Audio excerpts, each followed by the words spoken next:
अस्सलाम वालेकुम प्यारे व्यूअर्स, कैसे हैं आप सब। मैं उम्मीद करती हूँ कि आप सब बिल्कुल ठीक ठाक होंगे और अल्लाह के शुक्र और फजल करम से मैं भी बिल्कुल ठीक ठाक हूँ। जैसा कि आप सबको मालूम है कि रमज़ान मुबारक आ चुका है। रहमतों और बरकतों का महीना मुसलमानों के लिए एक अजीम नेमत है अल्लाह की तरफ से, क्योंकि अल्लाह ने इरशाद फरमाया कि रोज़ा मेरे लिए है और मैं खुद इसकी जज़ा दूँगा।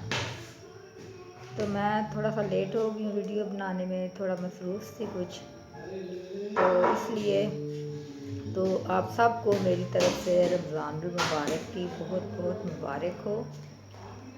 अल्लाह पाक आप सब के लिए अपनी रहमतों के दरवाज़े खोले, आप सबको सुकून और खुशियाँ अता करे। माह मुबारक के सदक़े तमाम मुसलमानों की दुख परेशानियाँ ख़त्म करे, उन्हें सेहत तंदरुस्ती दे। जो बीमार हैं, जिनकी कोई परेशानियां हैं, उनकी परेशानियां दूर करे। जो बे औलाद हैं, उनको नेक औलाद अता करे।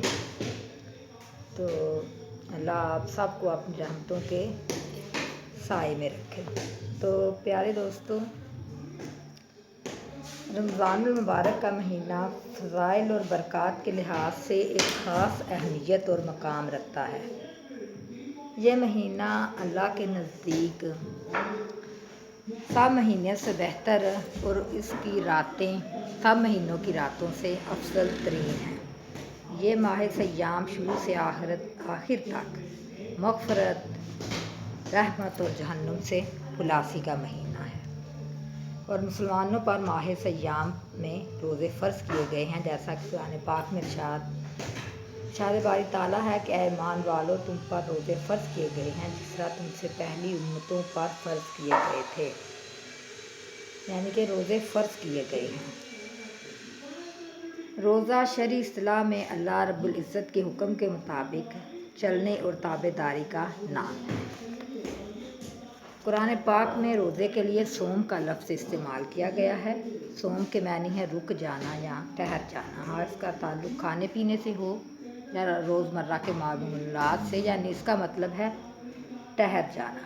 रोज़ा सिर्फ खाने पीने से रुकने का नाम ही नहीं है, बल्कि फ़जूल बातों, ग़ीबत, चुगली, फजूल कामों और बेकार मशागल से बचने का नाम है। इस महीने में ज़्यादा से ज़्यादा कुरान पाक की तिलावत करनी चाहिए, ज़िक्र अज़कार करने चाहिए, अल्लाह का नाम लेना चाहिए, उसके हबीब सल्लल्लाहु अलैहि वसल्लम पर ज़्यादा से ज़्यादा दरूद भेजने चाहिए, ताकि हम इस मुबारक महीने के फजूल बरक़ात से मुस्तफ़ीद हो सकें और अल्लाह की रहमतें हम पे जारी हों।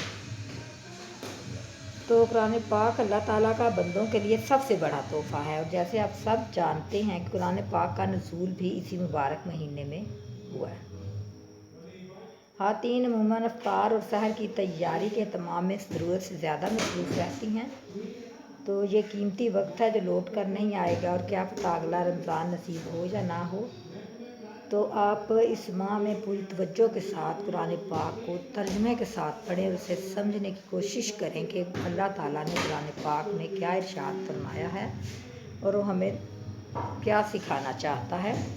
तो इसके मुताबिक हमें ज़िंदगी गुजारने की फिर कोशिश करनी चाहिए। और इस मुबारक महीने में कुरान पाक को तर्जुमे के साथ ज़रूर पढ़ें। मैं खुद भी चाहे थोड़ा ही हो लेकिन तर्जुमे के साथ पढ़ती हूँ, ताकि कुरान पाक को समझने की अहमियत हो सके। हज़रत जाबिर बिन अब्दुल्लाह से रवायत है कि रसूलुल्लाह सल्लल्लाहु अलैहि वसल्लम ने इरशाद फरमाया कि अल्लाह ताला ने मेरी उम्मत को माह रमज़ान में 5 चीज़ें ऐसी अता की हैं जो मुझसे पहले किसी नबी को नहीं दी गई। जब रमज़ान मुबारक की पहली रात होती है तो अल्लाह अज़्ज़ व जल उनकी तरफ रहमत की नज़र फरमाता है, और जिसकी तरफ अल्लाह रब्बुल इज़्ज़त नज़र रहमत फरमाए उसे कभी अज़ाब नहीं देंगे। और उनके मुंह की बू जो भूख की वजह से होती है, अल्लाह ताला के नज़दीक मुश्क कस्तूरी की खुशबू से भी बेहतर है। फरिश्ते हर रात और दिन उनके लिए मग़फ़िरत की दुआएं करते हैं, यानी के रोज़ादारों के लिए। अल्लाह ताला जन्नत को हुक्म देते हुए इरशाद फरमाता है, मेरे नेक बंदों के लिए मुज़य्यन जानी आरास्ता हो जा। 5वीं ये कि जब माह रमज़ान की आखिरी रात आती है तो अल्लाह अज़्ज़ व जल सब की महफ़रत फरमा देते हैं। सुभान अल्लाह। حضرت علی کرم وجہ ارشاد فرماتے ہیں کہ حضرت عمر بن الخطاب نے مجھ سے جب نماز تراویح کی حدیث سنی تو آپ نے اس پر عمل فرمایا۔ لوگوں نے دریافت کیا امیر المومنین وہ حدیث کیا ہے، ہم سے بھی بیان کیجیے۔ تو آپ نے ارشاد فرمایا میں نے رسول اللہ صلی اللہ علیہ وسلم سے سنا ہے کہ آپ صلی اللہ علیہ وسلم نے فرمایا عرش الہی کے ارد گرد ایک جگہ ہے جس کا نام حفیظۃ القدس ہے، وہ نور کی جگہ ہے، اس میں اتنے فرشتے ہیں کہ جن کی تعداد اللہ کے سوا کوئی نہیں جانتا، وہ باتیں الہی میں مصروف رہتے ہیں اور اس میں ایک لمحہ بھی کوتاہی نہیں کرتے۔ جب ماہ رمضان کی راتیں آتی ہیں تو یہ اپنے رب سے زمین پر اترنے کی اجازت طلب کرتے ہیں۔ امت محمدیہ میں سے جس نے انہیں چھوا یا انہوں نے کسی کو چھوا تو وہ ایسا نیک بخت و سعید بن جاتا ہے کہ پھر کبھی بدبخت و شقی نہیں بنتا۔ یہ سن کر عمر فاروق رضی اللہ عنہ نے ارشاد فرمایا جب اس نماز تراویح کی یہ شان ہے تو ہم اس کے زیادہ حقدار ہیں۔ پھر آپ نے تراویح کی جماعت قائم کر کے اسے اجتماعی طور پر ادا کرنے کا اہتمام فرمایا۔ تو دوستو یہ کچھ فضائل و برکات ہیں رمضان کے جو میں نے آپ سے شیئر کیے ہیں۔ تو اللہ پاک ہم سب کو رمضان المبارک کے روزے رکھنے کی توفیق اور ہمت دے، اپنا ذکر کرنے کی زیادہ سے زیادہ توفیق دے، قرآن پاک پڑھیں، ترجمے کے ساتھ پڑھیں، احادیث پڑھیں، تفسیر کے ساتھ پڑھیں، ذکر و اذکار کریں تاکہ اللہ تعالیٰ کی رحمتوں سے مستفید ہو سکیں اور آخرت میں جہنم سے بچ سکیں۔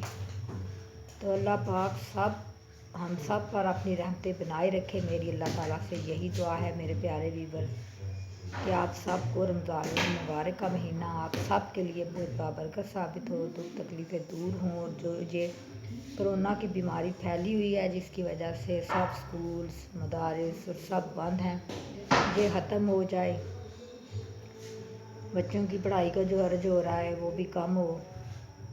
تو اللہ پاک اس بیماری سے تمام امت مسلمہ کو محفوظ رکھے، اپنی حفاظت کے سائے میں رکھے۔ تو آپ سب کو میری طرف سے رمضان المبارک کی بہت بہت مبارک ہو۔ اللہ پاک ہم سب کو توفیق دے اپنا ذکر کرنے کی۔ تو اس کے ساتھ ہی میری آپ سے ہمیشہ کی طرف درخواست ہے کہ چینل کو سبسکرائب کیجیے، ویڈیو کو لائک دوستوں کے ساتھ شیئر کیجیے، کمنٹس کیجیے، اس سے ہماری حوصلہ افزائی ہو سکے۔ تو نیکسٹ ویڈیو تک کے لیے مجھے اجازت دیجیے، انشاءاللہ جلدی آپ کی خدمت میں حاضر ہوں گی۔ اس وقت تک کے لیے اللہ حافظ۔